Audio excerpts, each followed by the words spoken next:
also teach BUA 260, which is Principles of Management.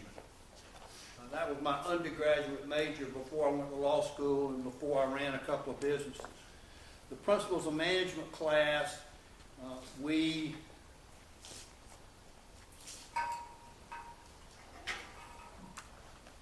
you're not responsible for this on the midterm. We talked about management. We didn't go this far. In Principles of Management,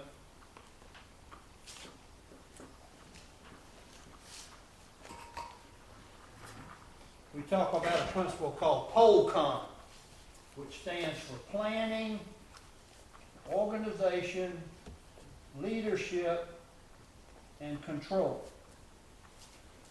And I gave them a practice test last Monday or Wednesday, and got them back yesterday, and there's only 15 people in that class. And I'm going to read you 4 or 5 of their practice tests. All right? Okay, we got a lot of hats on, guys. All right, a lot of hats on. Take your hats off inside.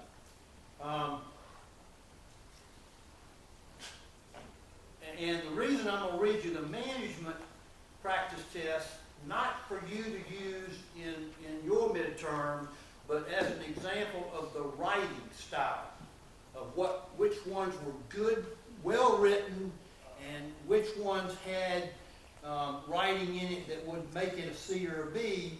Even if they had POLCON right, there were some that were C or B papers because they weren't well written. And I haven't stressed that a lot, so I'm going to read those and tell you what was a good one and what was a bad one. And I know I owe you the A+ paper, and you'll have that this afternoon. I just got behind a little bit.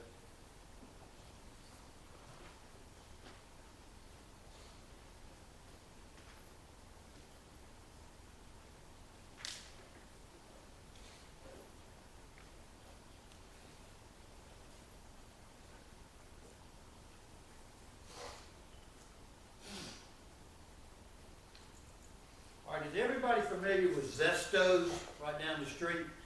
Okay. Zestos has been in Newberry 40 years. And Zestos is like a McDonald's. It's a franchise. You have to buy that name in order to use it. And Zestos started somewhere up around Chicago, I think. And they didn't have one person like McDonald's had Ray Kroc. And Ray Kroc built McDonald's into this worldwide business. Zestos, just if you wanted to have a Zestos, you could buy one and start it. But there wasn't any national company behind it.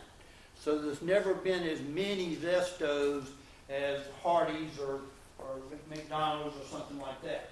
Well, the Zestos down the street had been owned by the same people for 40 years. It's kind of a Newberry institution. They retired and sold it. The people that bought it ran it into the ground. They closed it in less than a year. And if you went to it during that year, you would know that only half of the items on the menu were available. They didn't have as many shakes as they had before. The hamburgers were smaller. You know, they ended up closing. People stopped going. So it's been for sale. It is now sold, and a new owner has bought it. I don't know who it is, and I don't know when they're going to reopen. But my practice test in my management class was, okay, you are the consultant for the new owner. The new owner has hired you to say, what can we do at Zestos to make it as good as it was, 40 years ago? What can we do to make it better than it has been in the past year when it went out of business? And that's the kind of tests I like to give you, real life stuff. So you're going to hear these terms, and I'm not looking for these terms in your test, but you're going to hear these terms, and I'm going to point out sentences in here that are, make it an A or a B paper or C paper, okay? I won't say who they are. You know all these people, but none of them are in here. Zestos, a franchise fast food chain, showed for 40 plus years that it can run and be successful. That's a good first sentence.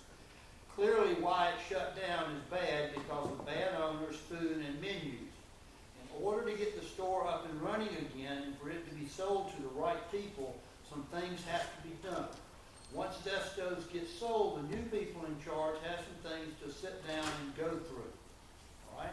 That's 4 sentences that could have been said in one. Okay? Your boss, when you write a memo, isn't going to want to know the facts that he's already told you.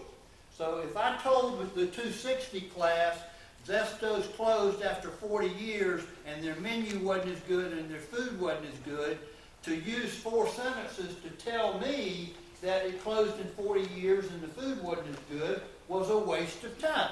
All right? And you don't have a lot of time to do 2 questions. So the first rule is don't repeat the facts. Don't repeat the facts. If I say, 4 Newberry College baseball players retired and decided to make bats, don't start out your answer with 4 Newberry College baseball players retired and decided to make bats. That's a waste of your time. Waste of my time to read it. Don't give me the facts. I already know what they are.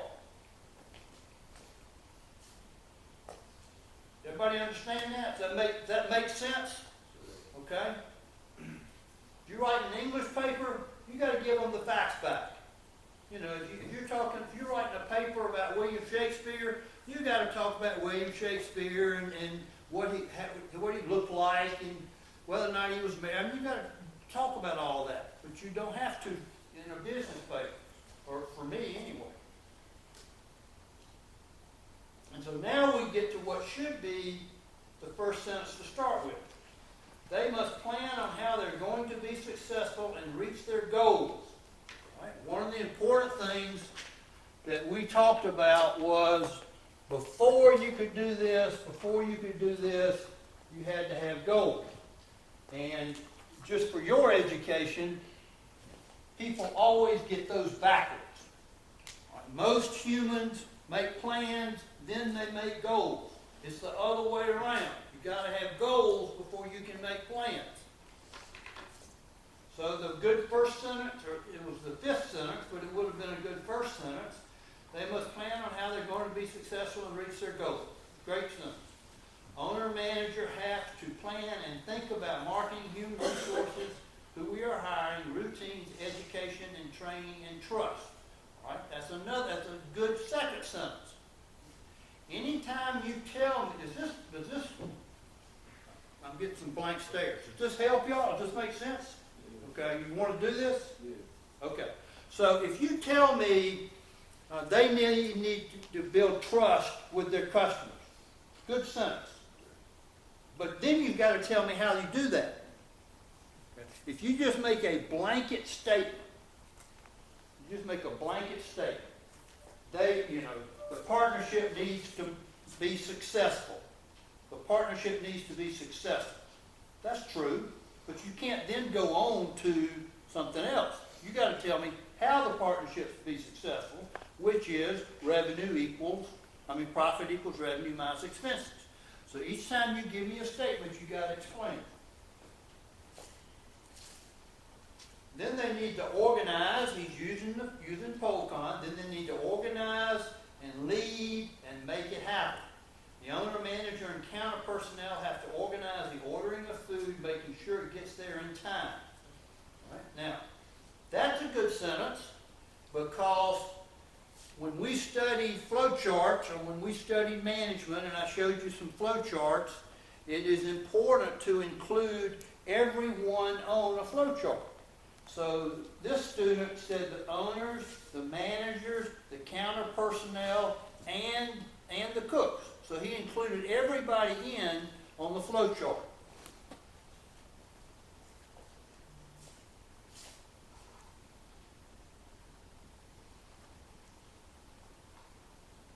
Manager overseeing everything in the restaurant must be trustworthy and lead properly to ensure quality, efficiency, and customer satisfaction is at its highest. Just out of curiosity, how many people remember me talking about the power of 3? Okay, remember the power of 3? If you say something 1, 2, 3, it's easier to remember. Your brain picks it up and see what this student does. Quality, efficiency, and customer satisfaction. All right, he remembered the power of 3, and so in his sentence, he gave me 3 things. That's impressive. The goal in business is to make money, which means profit from revenue and expenses. If Zestos is serving 1,000 customers a week, the money being made on the customers, which means they better give them what they're asking for. I think Zestos can be back up and running if they find the right people to run the business, trust all throughout the flow chart, and the following of Polcon strategy. All right, that's the creative. The last sentence is his opinion. I think Zestos can be back up and running if they find the right people to run the business, trust all throughout the flow chart, and the following of Polcon strategy. Now, if he had put that sentence up in the middle of the paper, it would have meant nothing to me. All right, because that's an opinion. And I'm looking for a business plan. But he put that sentence at the very end. And that's what I told you to do. Think analytical, give the answer, and then think creative. If you have time, tell me what you think at the end. He could have said, I don't think Zestos will ever make it, and they can close. He gets points for that. I don't care what you think if you just express it. Now, that's a B+, A- paper. Had a good first sentence, but it happened to be the 5th sentence. And good creativity, and you used the power of 3, but it was a little bit disorganized. All right, this one's better. This is an A paper. Then here's the first sentence. This is a planning issue. All right, what's your first sentence supposed to be? This is a form of business issue. This is a contracts issue. This is an economics issue. This is an ethics issue. Okay, that's the first sentence of every paragraph. So that this student says this is a planning issue. Period. I love that. I can look, if I'm reading 204 papers, I can look at that one and know this one's going to be good, just by looking at that first sentence. Zestos has been around for a long time and was a pillar of the Newberry community. It went out of business with bad food and a bad menu. Now with technology, they can put in the newspaper or anywhere a lot of the community goes and get their opinion on menu changes. This is also a goals issue, okay, because the new ownership wants to keep the company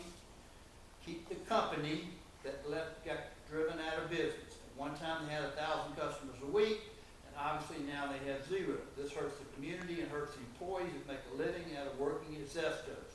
So he says, this is a planning issue. Then he says, this is a goals issue, and he explained the goal.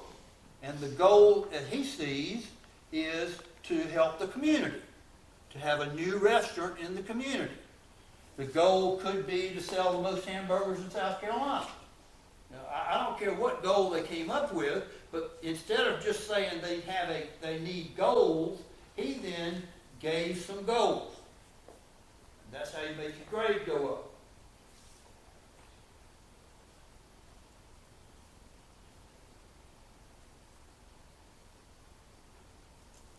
Also, this is an organizing issue. Planning issue, goals issue, organizing issue. The time to make the food increased by a lot and left customers unhappy, ultimately leading people to not eat at Zestos. Management should hire more employees to get the food out quicker. They can recruit employees from nearby Newberry College.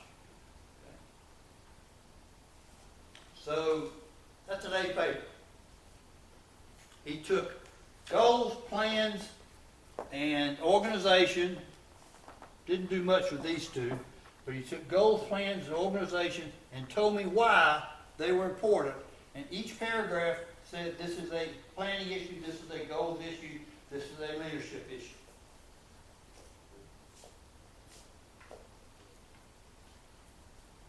Just looking at those, hearing those two read, can you see a difference between those two? Shake your head, yes or no. I mean, you see a difference between those two. And so you can see, if I'm reading a bunch of papers, how I want one to stand out as opposed to one that's kind of average.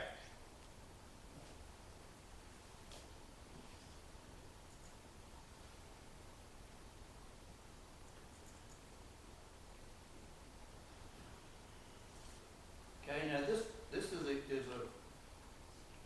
is a great guy. It is a student of mine before, and he didn't do a good paper.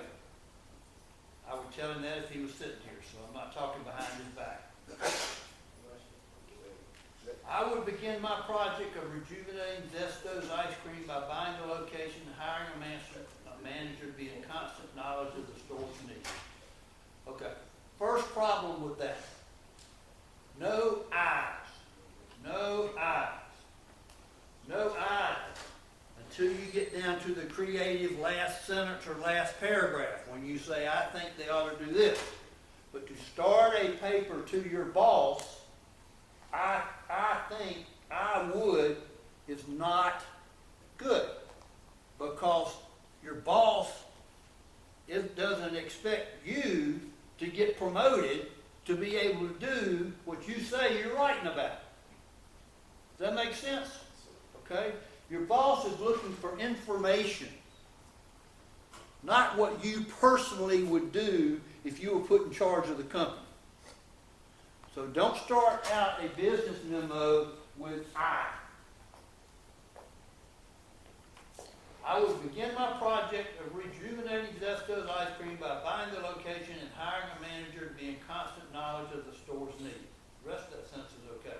I would pay my manager the highest hourly rate available in the restaurant with a 2% total annual income at the restaurant's income at the customer base. My menu would consist of the original menu that was beloved by the appreciative customers for over 40 years, as they are the main customer base.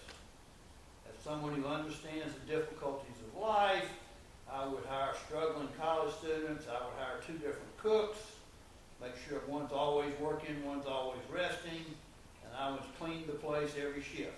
All right. What have they done? They haven't done it. Not a single word that I've been teaching since August 22nd is in his practice test.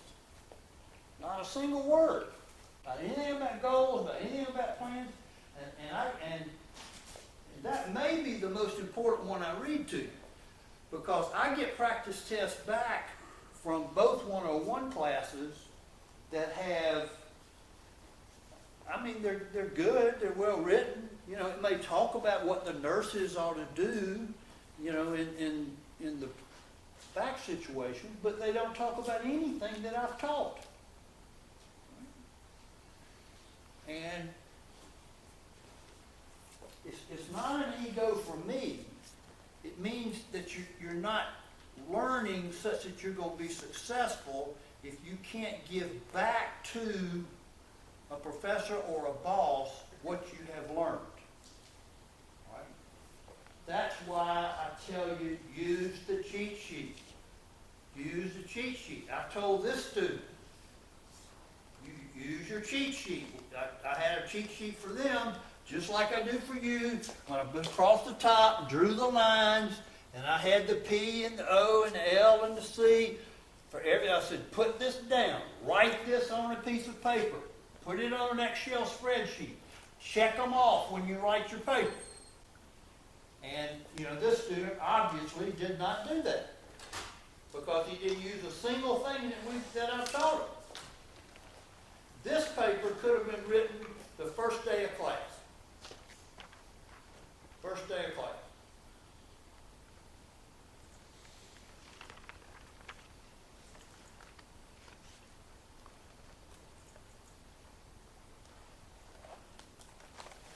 All right, when I sat in that when I sat in that business meetings on Zoom, I get the Z's mixed up. When I sat Monday, when I listened to that Zoom meeting, and I told you all the professors were beating up on all the students, okay, who do they beat up on the most semester after semester? Hmm? Huh? They beat up the most on athletes because none of them have ever played a sport except me. You know, there's 70 professors, and I swear I don't think any of them have ever put on a pair of tennis shoes, ever. All right. So they beat up on athletes, and what athletes do they beat up on the most? Football players. You know, I got football players, all they do is flunk. They can't read, they can't write. Okay? Well, this guy's a football player. And I'm not telling you who he is, but he's about 7'2" and weighs about 350 pounds. When the new owner of business comes in to take over Zesto's restaurant, they should put a plan in place so that the business can be successful. Great first sentence. For starters, they should set goals. Great second sentence, that they want for the business before they start planning so they can have a mark that they want to reach. A goal is a mark that you want to reach. He gave a definition of a goal, which can be to have better quality food and or better food options on the menu. A part of those goals can be how they will help their employees and make big contributions to the Newberry community. Now when they plan, they have something they are striving toward. Goals first, then plans. When planning, they will need to figure out how they will market the food to attract customers, like putting ads in the newspaper or website or having signs up in popular places in the community. They will also plan for the human resources side of the business so that they can hire people competent enough to carry out the vision they have for the restaurant. They will need a routine of what the day-to-day schedule looks like, this organization, for every position that is in the restaurant. To keep track of the goals, they should write them down so they are visible and always in mind while working. You need to build trust with the employees of the restaurant and build back trust with the customers who are used to the bad Zesto's food. You will need to train the employees on how they will do their job the right way to get the business going smoothly. When organizing, here we go, we got plans, goals, organizing. When organizing, I feel they could have a vertical flow chart with the owner at the top making the major decisions about how to make Zesto's of the business as great as it can be. Then under him should be the manager that orders the materials and food. With food, you must cook it once it gets off the truck, so there's a small one at a time, get it to the customer. Then under the manager should be the counter personnel who should be trained to serve the customer and deliver the product, and the cooks who should be trained to cook the food when it is delivered. So he completely explains his organization. He completely explains what each person in the business would do under the organization as he sees it.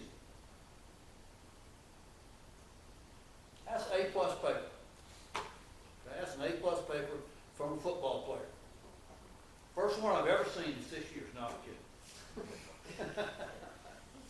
I give A's to football players all the time. So, engage with them, talk with them. What about those papers struck your attention? Anything? What about me reading those 5 is going to make you write different? Anything? The good ones are concise. All right. Concise and to the point. Good, thank you. Well, I'm sorry, what? About what she said basically to the point, like Yes. there's no bull crap. The good ones were concise, the bad ones weren't concise. They were crap. They were crap, yeah. What were you going to say? I think the bad ones were kind of like just saying whatever they need to say in like their own words rather than having a sentence structure to go with it. Right. Remember me telling you that if people are taking a test in the classroom and I see somebody immediately start writing, I know that's going to be a C paper. Okay? Well, you can tell the ones that took 5 or 10 minutes to think about it, as opposed to the ones that started out. This is what I would do. Okay? I mean, you can tell the difference when you read them. What else?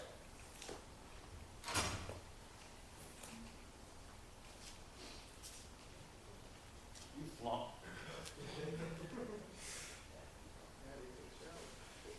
All right, yeah. All right, good. Thank you. good ones use what we taught in class.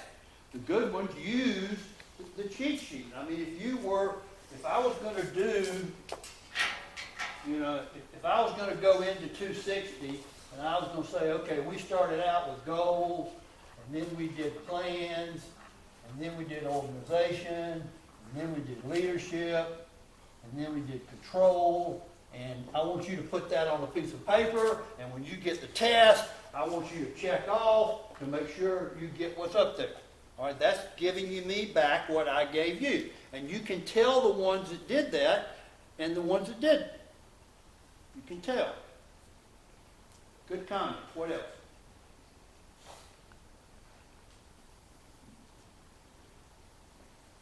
Yeah. They had a good first sentence. A good first sentence. All right?